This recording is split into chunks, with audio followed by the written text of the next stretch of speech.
nome é Silvio Marques Neto, nasci em São Paulo, capital, em 1938. Quer dizer que tem uma conta redonda para o mês que vem que eu não vou falar. Né? 38. Depois, rodei pelo interior todo, época de guerra, meu pai para lá, para cá. Depois meu pai foi ser promotor e andei bastante por aí. Mas a minha família central, ao lado do meu pai, é aqui, do Vale do Paraíba.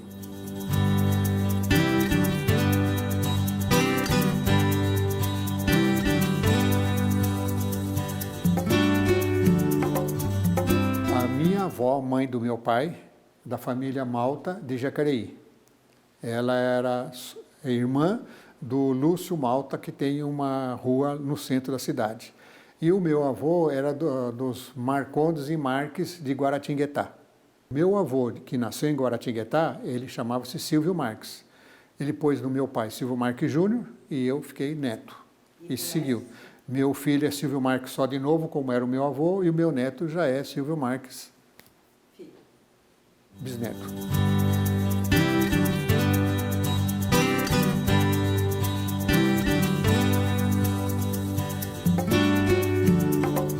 Eu comecei no curso primário, essas coisas, ainda em São Paulo. Depois o meu pai foi transferido para o Rio de Janeiro, na época da guerra. Eu fui estudar no Rio de Janeiro, no Instituto Lafayette, na Tijuca, e onde o pai da minha avó, a Malta aqui, onde o pai da minha avó lecionava, no Instituto Lafayette, na Rua Conde Bonfim, na Tijuca. Estudei lá até mais ou menos no quarto ano do grupo, né? Quando acabou a guerra, então meu pai foi dispensado, não chegou a embarcar, o navio dele voltou vazio, e aí nós voltamos para São Paulo. Depois de São Paulo, meu pai tentando se adaptar de novo à vida civil, rodou de novo por aqui tudo, e até que ficamos, de 1950 para frente, ficamos em Bauru.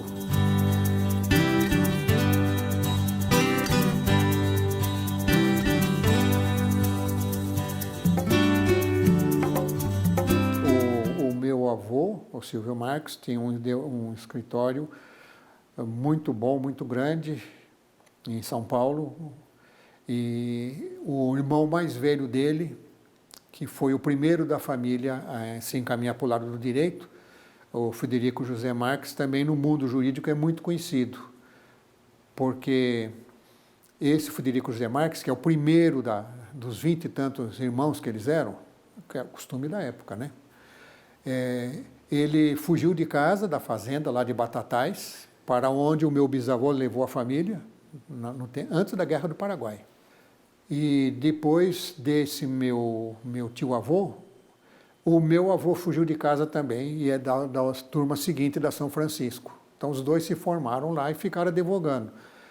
Esse tio-avô, ele se envolveu na política da época, foi advogado, foi procurador do Estado, muito tempo lá, criou o Tribunal de Contas em São Paulo, que é o Frederico José Marques, que é o pai do Zé Frederico Marques, que tem os livros de penal e processo penal, que são adotados até hoje, né? Já tem coisa mais moderna, porque os códigos mudaram também, mas os do Zé Frederico ainda são muito usados. E aí seguimos e continuamos com esse núcleo jurídico. Até o meu filho já é do mundo jurídico também. E uma neta. Minha neta mais velha já está formada em São Paulo, no Mackenzie, mesma escola onde minha mãe estudou. E essa minha neta trabalha em escritório de advocacia em São Paulo já há uns 10 anos.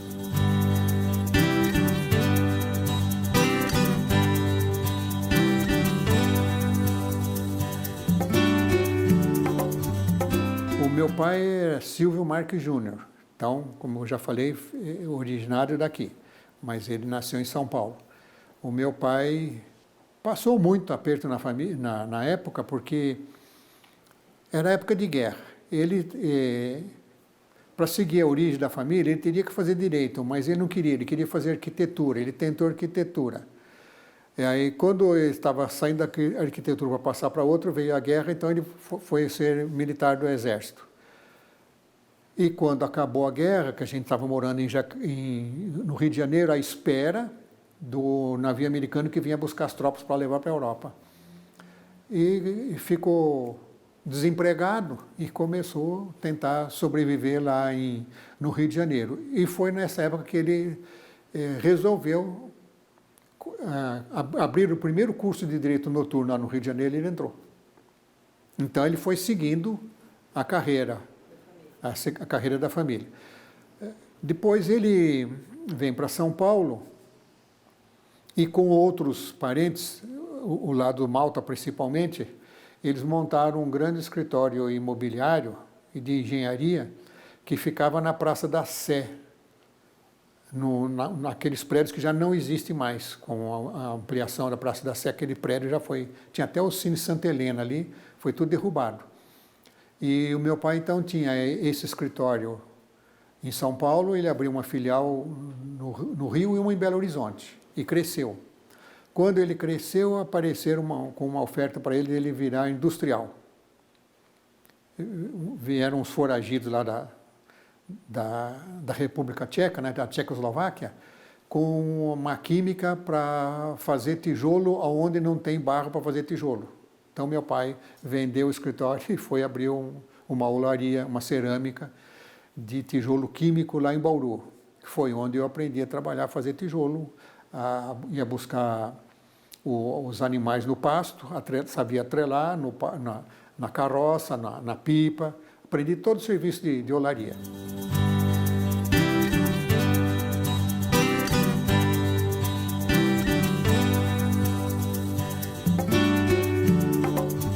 Conheci em Bauru, na mesma escola onde nós estávamos. Ela era da classe de uma irmã e o meu irmão, que vinha depois de mim, e a primeira mulher, estava na mesma classe dela. Então, o corredor da escola, o mesmo, né, a porta da sala dela aqui, a gente se conhecia ali, acabei casando com ela.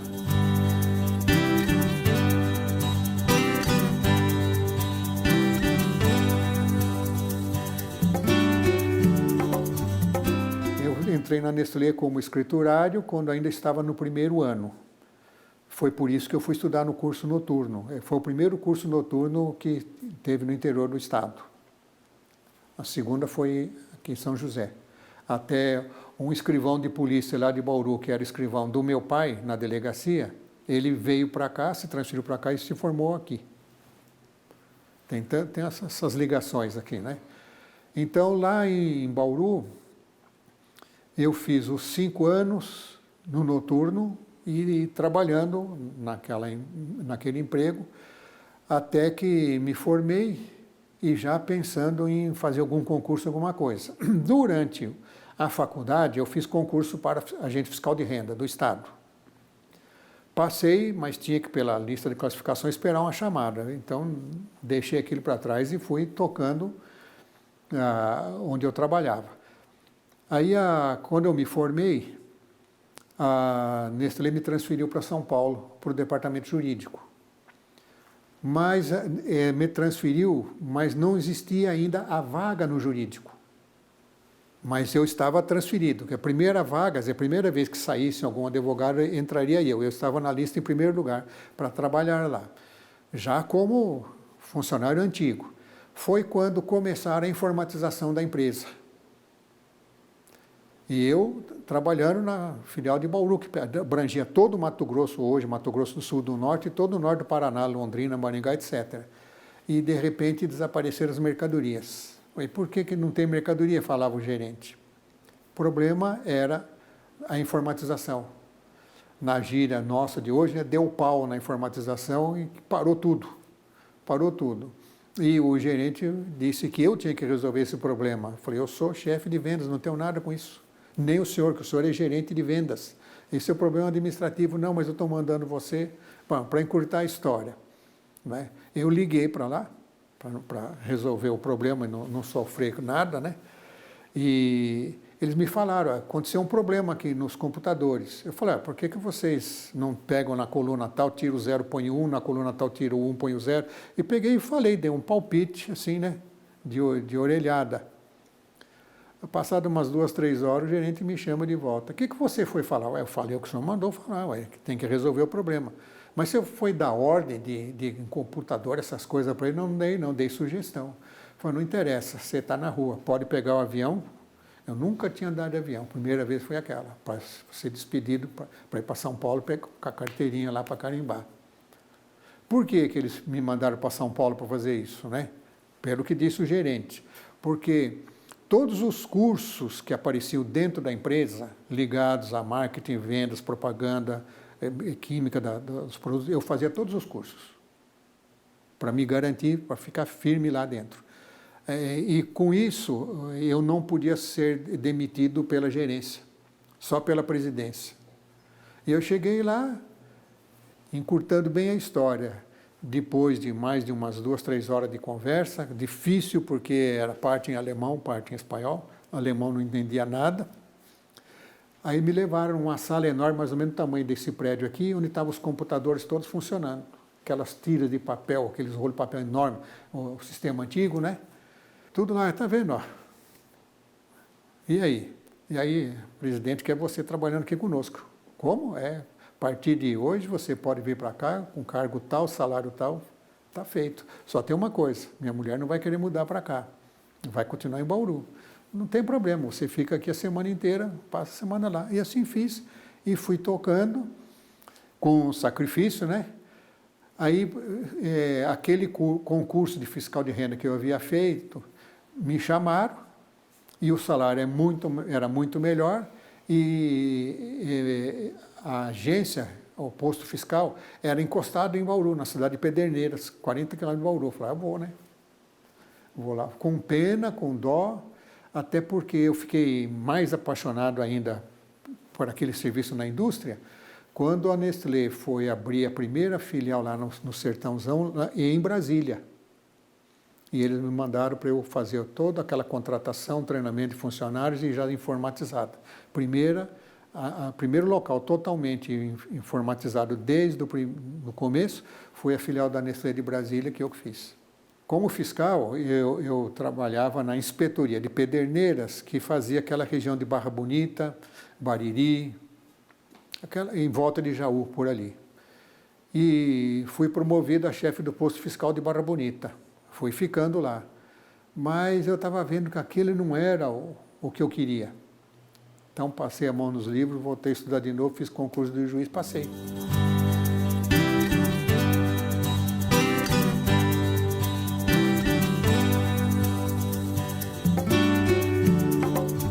Essa trajetória foi muito difícil, sabe? Porque eu não tinha, vamos dizer assim, um grupo de pessoas, de conhecidos lá no tribunal. Então eu chegava na hora de escolher, a gente escolhia pela ordem de classificação do concurso.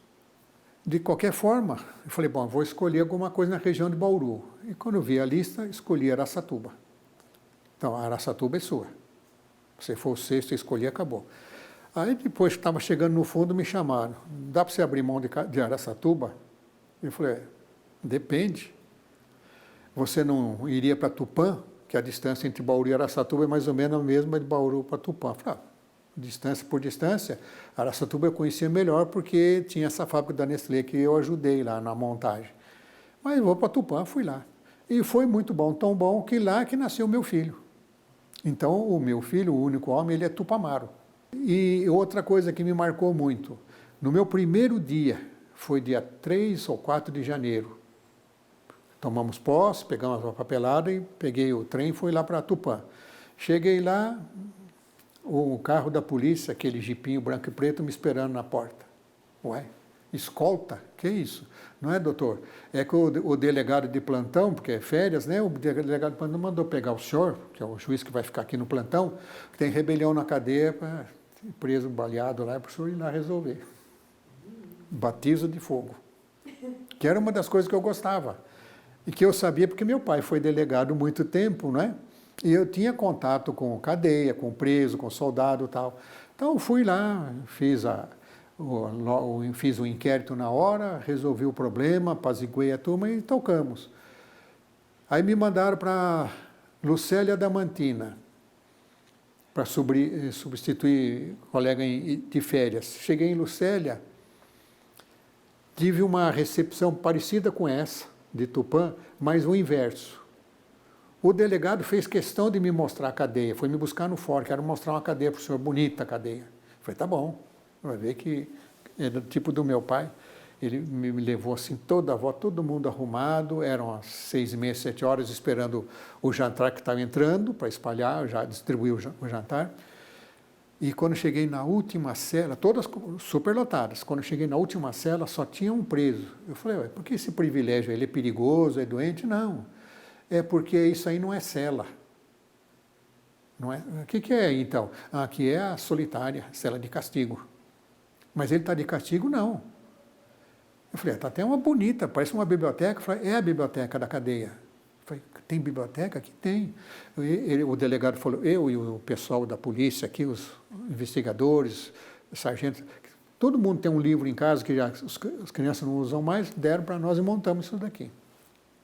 E esse rapaz aqui que está sendo alfabetizado, ele é que é o encarregado da biblioteca. Vejam só, isso eu sempre faço questão de contar para ver como tudo tem conserto.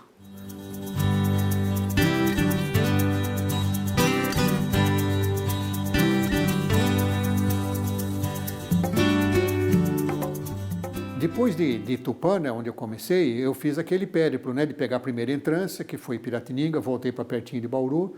Depois eu fui para Pereira Barreto, que já era a segunda entrância. Era a época que estavam começando a construção da Ilha Solteira. E lá o movimento era muito grande.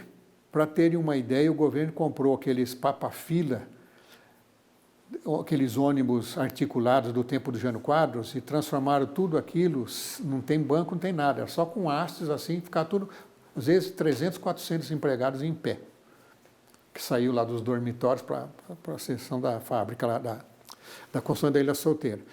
E cheguei lá, ainda a direção era feita logo lógico que era por engenheiros, mas tinha muito militar de vigia.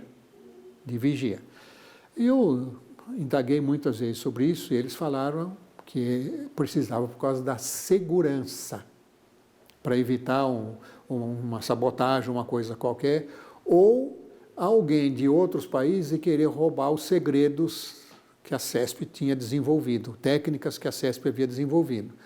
Os russos estavam querendo fazer barragem lá na Rússia, né, e não conseguiam fazer. E eles queriam a técnica daqui, porque ninguém tinha a técnica que permitia fazer o que a CESP fez. Aquilo foi uma maravilha, uma coisa maravilhosa.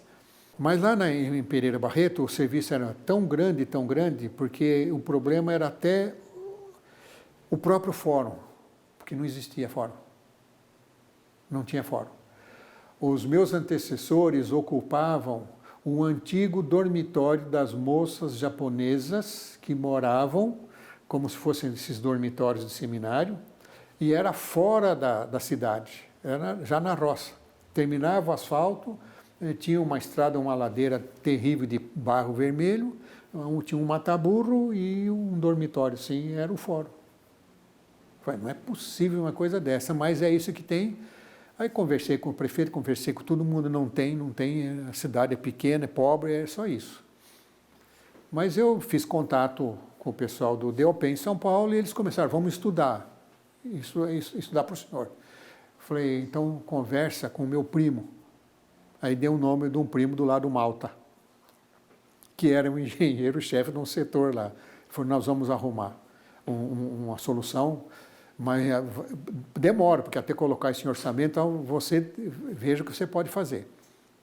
Ao lado da casa que foi destinada para mim, que um escrivão de cartório vendeu a casa para o Estado, a casa dele para o Estado, porque ele tinha construído uma outra, na mesma praça, só que do outro lado. E ali o Banco do Brasil estava construindo a casa, o Banco do Brasil ao lado dessa casa. Falei, tenho que arrumar com esse pessoal todo um meio de arrumar uma outra sala. Quem sabe o gerente do Banco do Brasil não me cede uma repartição. Ele pegou e disse o seguinte, quando terminar a construção do prédio novo, eu mudo o prédio novo para cá para o prédio novo, muda o banco para o prédio novo e você pega o prédio velho. Falei, mas e aí, como é que nós vamos fazer? Eu não aviso o banco e você não avisa o tribunal. E fica usando a sala. Falei, mas e o dono da casa? Não, o dono da casa vai entrar na jogada. Ele já falou que ele prefere deixar a casa na mão do Estado, não é, do que alugar para alguém aí e deteriorar tudo, não receber, ter problemas, né? E é por pouco tempo.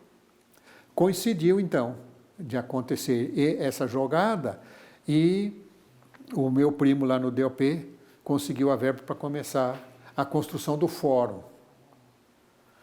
E o fórum, para construir o fórum, precisava que a prefeitura desse um terreno. E o único terreno que ela tinha era na frente da própria prefeitura e da Câmara. Então ficou na esquina dos Três Poderes. Não era esse o projeto, mas ficou. Assim como tinham acabado de inaugurar na Praça dos Três Poderes, lá inauguraram a esquina dos Três Poderes. Até hoje é esse fórum. E eu consegui, através desse primo, que o fórum fosse categoria, vamos dizer, 2. Tinha sala para 2 juízes, 2 varas. Hoje ela tem 2 varas, naquele tempo era uma só. Mas se tivesse construído aquele prédio, como é que ia ficar agora? Não é? Mesmo desdobrando a Ilha Solteira. Porque também a outra coisa, eu fiz todos os estudos da Ilha Solteira e mandei para São Paulo, para o tribunal. Comecei esses estudos por causa do eleitoral. Porque a CESP falou que ela não ia dar licença para ninguém ir para a sua terra votar. Teria que votar ali mesmo. Falei, mas como é que vai fazer tanta justificação desse... são 30, 40 mil? Falei, não tem outro jeito. Falei, só se a gente transferir todo mundo. Então vamos fazer as transferências. Pediu os empréstimos para o tribunal disse, não, você está louco, faça as contas. Impossível um município como você quer agora, de repente, registrar 20 mil eleitores? Você vai registrar do lado de Mato Grosso? Não, é gente daqui que está trabalhando na Ilha Solteira. São basicamente nordestinos. Hoje eu posso falar isso porque esse crime que eu cometi já está prescrito. Eu confesso que eu falsifiquei os papéis do título eleitor, todo o processo, todos os títulos. Como que eu fiz isso? Né? De comum acordo com a CESP. A CESP tinha uma coisa que no Brasil não existia. Essas impressoras, offset, essas coisas, que a CESP comprava lá na Europa, na Holanda, na Inglaterra, ela comprava e trazia, estava lá, para fazer as plantas, as coisas todas. Eles falaram para mim, eu faço todo esse negócio para vocês, me traz um modelo. Eu peguei um modelo do eleitoral e entreguei lá, aquela capinha verdinha, aquelas coisas. Eles me fizeram tudo. Foi o maior azar meu. Porque depois eu tive que assinar, fazer todas aquelas transferências e assinar tudo aquilo. Cada título de eleitor eram 5 assinaturas. Eu varava à noite, com a ajuda da minha mulher, que era uma santa, né? Para aturar todas essas coisas, né? Eu tinha que dar assinatura em 5.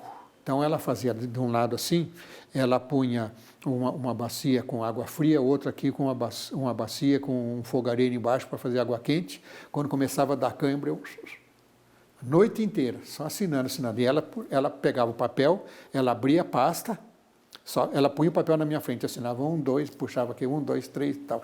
Aí assim varava às 1 da noite. Uma semana mais ou menos desse jeito.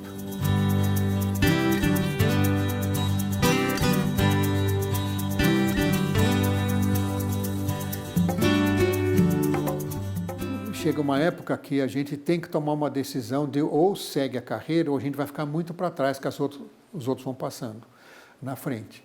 Falei, bom, mas eu também não vou para qualquer lugar. Já arrisquei aqui, deu sorte, felizmente deu sorte. Mas vou escolher bem. E nessas escolhas comecei aqui pelo Vale. E tem vaga em São José dos Campos, 2 vagas, peguei 2 vagas, vamos escrever para as 2. Depois eu olhei, não, a terceira vaga era menor chega. Fiquei só com a segunda. Porque uma das coisas que mais me deu trabalho lá em Pereira Barreto não foram os assassinatos, as coisas, não, foram os menores. Que menor é uma coisa horrível. O menor é terrível. Na Ilha Solteira, lá em Pereira Barreto, o movimento, as mortes eram tantas, a quantidade era tanta, porque que o júri nas comarcas do interior são feitos 2 vezes por ano, em junho e dezembro. Hoje talvez algumas cidades já possam fazer a qualquer hora, qualquer mês, né? Mas naquele tempo era junho e dezembro. Então seria um júri por dia, de segunda a sexta. Lá eu fazia de segunda a sábado, um de manhã e um à tarde. Lá escreveu, não leu a faca, na faca. Porque era muito nordestino. Eles tinham aquela cultura de andar com faca. O sujeito, se ele estiver armado, seja qualquer arma, se estiver armado, ele não vai se conter. Ele, na hora que ele for provocado, ele poderia se conter ou apaziguar a coisa, mas não, ele vai sacar a arma e vai usar a arma. Não é? Então lá tinha muito desse serviço. Aí quando eu vim para cá, eu escolhi a segunda vara, porque a segunda vara tinha a corregedoria da polícia e do presídio. Não tinha menores. E não tinha o eleitoral também. O eleitoral era na primeira vara e menores era na terceira. Eu cheguei, peguei o meu carro no domingo, domingo de Ramos, véspera da Semana Santa, começo da Semana Santa. Eu viajei a noite inteira, cheguei aqui na segunda-feira de manhã. Naquele tempo, a Semana Santa também era de férias forenses. Falei, em todo caso, eu quero ver a cidade, quero ver se tem casa, quero ver o fórum, como é que é. Foram me indicando, eu não conhecia nada aqui. Quando eu parei o carro na frente daquele fórum lá na praça, na Afonso Pena, quando eu olhei aquele prédio, aqui não fico. De jeito nenhum. Vou voltar já. Aí um servente sai lá de trás, que é o servente que veio para nós, para este prédio aqui, seu José. Ele chegou e falou, o senhor não quer ver? Não, esse prédio não, jamais, não vou entrar nisso aí nunca. Por quê? Bom, já começa. Tem 2 salas, prédio para 2 varas, tem 3, mais 3 promotores, 3 substitutos, e eu já chego aqui, não conheço nada, já chego para ser diretor do fórum, só vou arrumar encrenca para mim. Lá eu estou tranquilo, tenho muito serviço, mas estou tranquilo. Até eu tenho onde pescar lá na minha cidade, tem onde pescar para esfriar a cabeça. E eu ia pescar com o delegado, que era uma delícia, né? O juiz e o delegado pescando ali, ó. Mas ali tem cada história, cada história. Qualquer dia acho que eu publico. Aliás, estão exigindo essa publicação. Bom, aí eu estava lá, falei, não, eu vou embora. No que eu falo, chega aqui um jipinho branco e preto da polícia, delegacia na esquina de baixo, né? Chega lá o PM e fala, doutor, o senhor que é o juiz daqui agora? Não, não, não. Eu fui promovido para cá, mas não vou ficar aqui não. Ah, mas o delegado está pedindo para o senhor lá fazer um favor para ele. Mas já? É, doutor, tem um flagrante aí, o réu está baleado, como é que nós vamos fazer? Deixa morrer, o que a gente faz, né? Falei, tá bom. Estava conversando com ele, falei, peraí que eu atravesso a praça e vou lá, né? Para um carrão. Veio o carro do prefeito. Coronel Sérgio Sobral de Oliveira. Ah, o prefeito quer falar com o senhor. O prefeito também, o prefeito tem recado para o senhor. Recado para mim veio lá da sua terra. Bom, então fui lá, resolvi o problema na delegacia e fui para a prefeitura, que era aqui no centro, antes, era aqui. Chego lá na prefeitura, é o que hoje é a biblioteca. Estava o Sobral bem na frente da porta principal ali, e todo o secretariado dele, assim, tinha uns 30, assim, 30, 40. Porque ele tinha, não era negócio de político, não. Era cada área tinha um secretário que cuidava e era responsável. Eu fiquei conhecendo, falei, meu Deus, como é que nunca ninguém fez e inventou uma coisa como essa? Ele dividiu a administração da prefeitura em departamentos estanques e bem limitados na responsabilidade, na técnica, essas coisas. E cada um tinha a sua diretoria, até uma Secretaria de Educação que era um fantástico, e ele construindo escolas novas.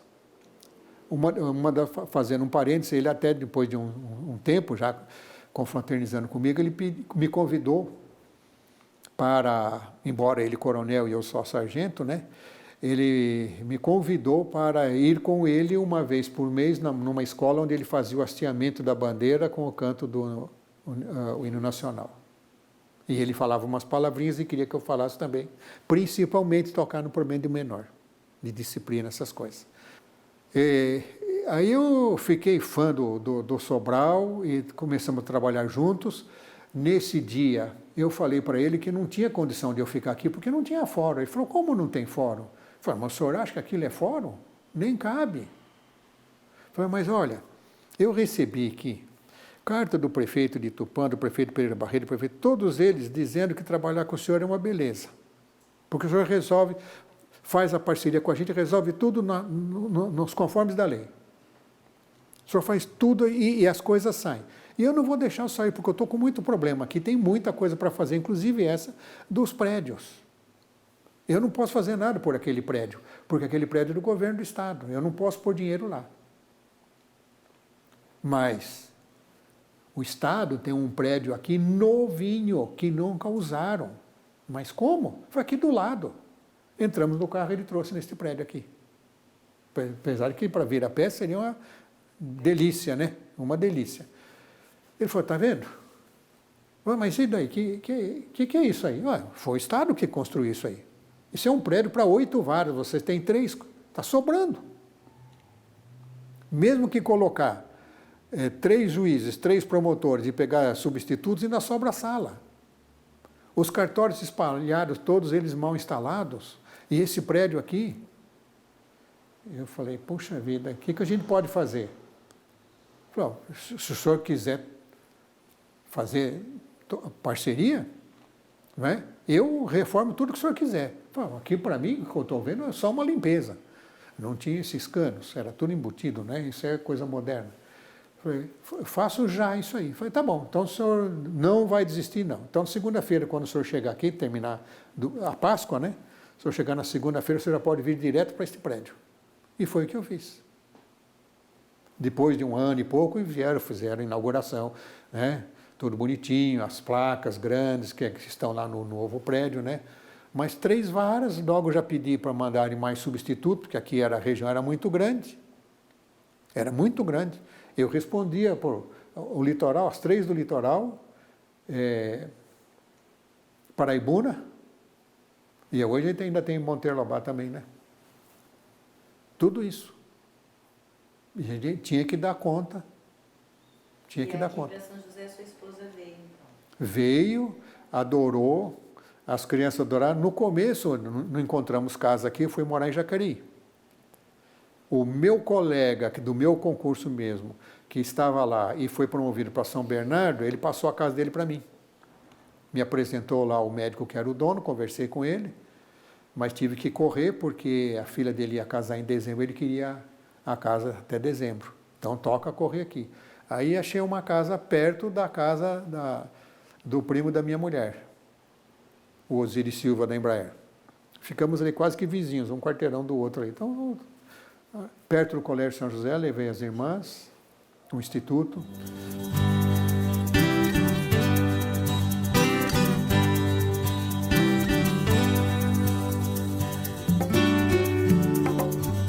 Eu chegava e falava com o prefeito. Tudo bem. Bom, mas aqui, por exemplo, no caso da Câmara, da rua ali, aquela rua tem que mudar a legislação, né? Então eu ia, conversava com os vereadores, em sessão, nada escondido. Reunia lá no plenário, lá, ó, o problema é esse, assim, assim, assim, assim, assado. É em benefício da cidade. A cidade não vai sofrer nada, não vai ter nenhum prejuízo. As irmãs vão dar até uma área maior, onde se pode fazer colégios maiores, porque o que elas querem é aquela rua simplesmente para emendar um quarteirão com o outro. E as crianças não terem risco nenhum ali naquele meio. Porque podia ficar, não é? Põe 2 portões, guarda para cuidar do trânsito, mas não, a prefeitura, a Câmara concordou e assim fizemos várias vezes. Várias vezes. O pessoal conversava com o Sobral, conversava na Câmara, conversava comigo, a gente se reunia e resolvia os problemas.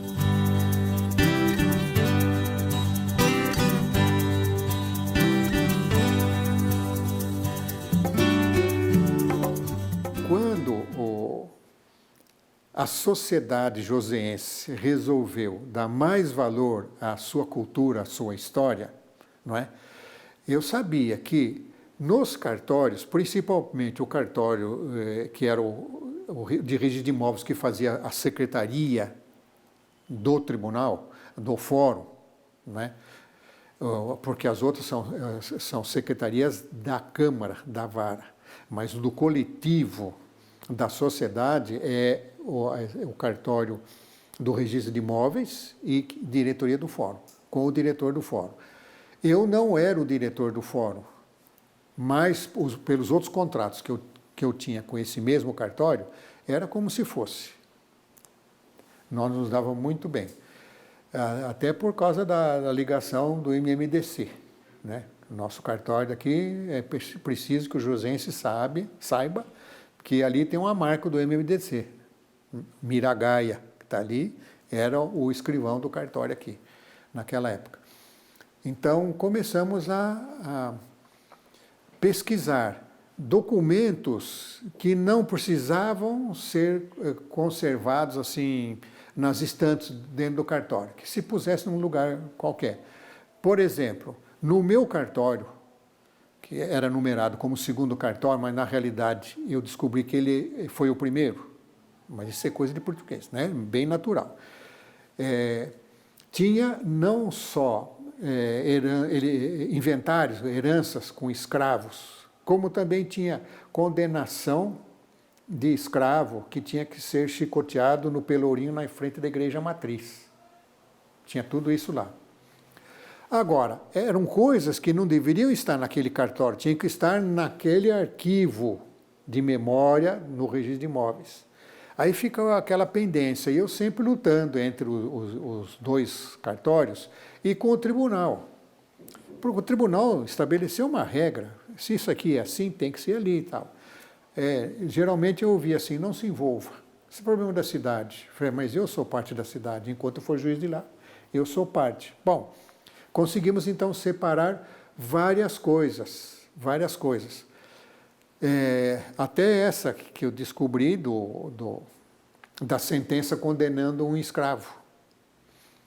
E uma das coisas que eu descobri, eu acho que isso não tem registro. Examinando aqueles documentos, havia um documento que estava no cartório da segunda vara, o segundo cartório, que naquela época era da Amenaíde Brasil Arruda. Era a dona e que dava o nome ao cartório. Que aquele cartório não podia ser o segundo, ele tinha que ser o primeiro. Por quê? Pelo seguinte,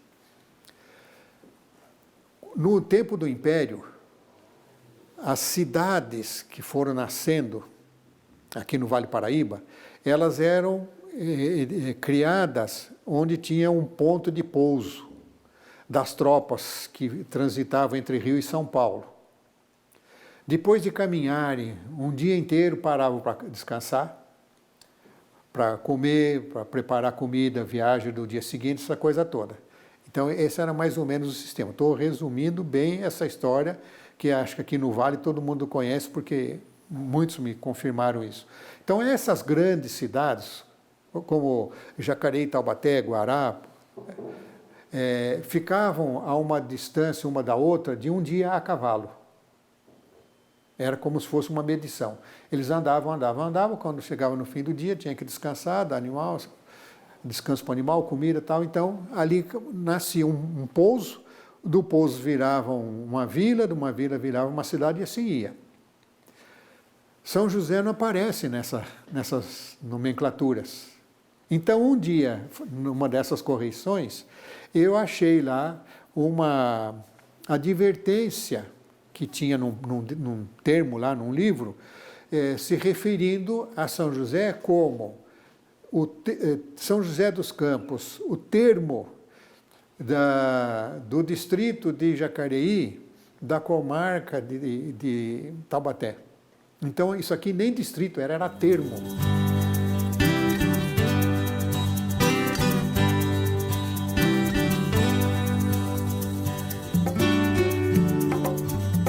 Bom, isso aí foi outra passagem histórica daqui.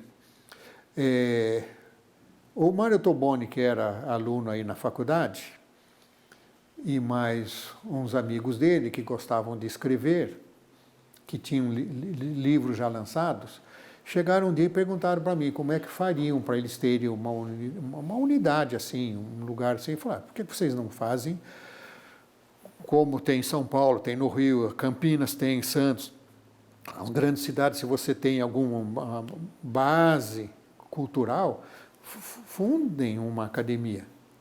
Mas e aí? Faz um estatuto, como você funda aí o São José Futebol Clube, fundamos uma coisa assim. O senhor faz o estatuto para nós? Eu posso fazer. O que é que vocês querem? Eles me falaram as coisas que eles queriam, eu redigi lá um rascunho, passei para eles, eles gostaram e mandaram fazer. E nasceu a academia. E com esse nome mesmo, academia, porque tem gente que põe na academia e põe lá um nome de flor, por exemplo, o nome de um poeta, né?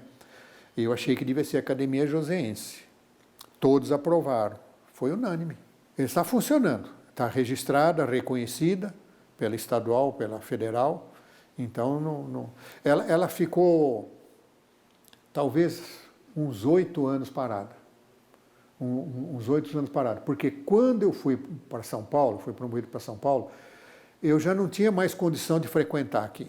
Então eu pedi licença, me afastei. Eu me afastei. E esse senhor que foi o grande incentivador de se criar a Academia de Letras, ele faleceu. Faleceu, então aquilo praticamente ficou no abandono. Depois de um certo tempo, agora eu não lembro se foi antes de eu aposentar ou se depois de eu aposentar. Sei que pediram o que eu podia fazer, eu falei, olha, se não achar esse senhor, o Mário Toboni deve ter uma cópia, fala com o Mário Toboni e tal. Então, com base, acho que com o que o Mário Toboni tinha, as atas, todos os livros, foi tudo restaurado. Atualmente, com a juventude que entrou na academia, ela está sendo mais conhecida, porque essa juventude tem feito, ainda que sejam livros para crianças, primeira infância, segunda infância, mas tem muitos poetas, tem até escritores que são de outras academias, como a de Caçapava, por exemplo, mas também está aqui. E ontem nós estávamos reunidos uns 20 na reunião mensal. E ela está sendo totalmente reorganizada, está indo muito bem, crescendo e procurando mais. Por quê? Porque nós queremos tornar aquilo, a academia, como se ela fosse o arquivo secreto, né, em termos, né, da cultura de São José. Nós estamos arrebanhando a cultura passada e guardando a cultura nova. E todas as atividades que aparecem aqui na região, que são convocadas, sempre tem algum representante da Academia Joseense de Letras.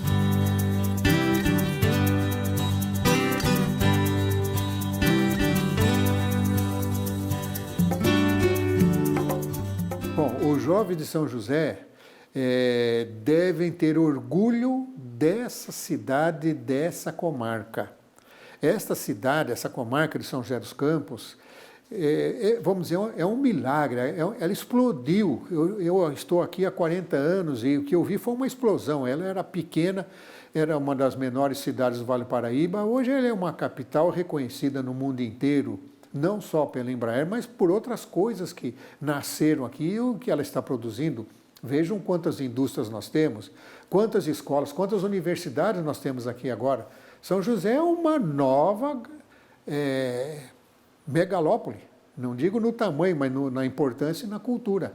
E todo o joseense, morador e natural daqui, como são os meus filhos, meus netos que nasceram aqui, não é?